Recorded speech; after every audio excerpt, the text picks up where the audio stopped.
تصبروا لغايه لما الامور تتحسن. مصر مش هتقوم. مش هقول لك ان انا هعمل معاك ايه، انت بتعمل في بلدك ايه. وبالمناسبه انت تقصد بده ايه؟ انك انت تاخد مش هقدر. مش عايز انك انت تاخد مش هقدر. مش عايز انك انت تاخد مش هقدر. مش عايز. انا مش قادر اديك.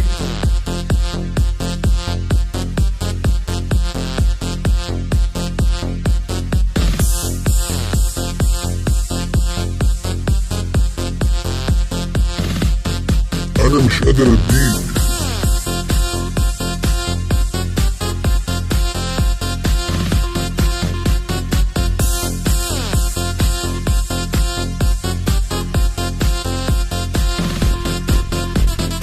انت مش محتاج تقول لي هات، انا لو اقدر اديك هديك من عيني، بس انا مش قادر.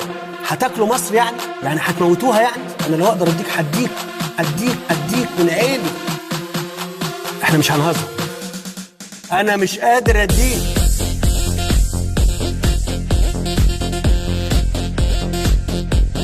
انا مش قادر اديك.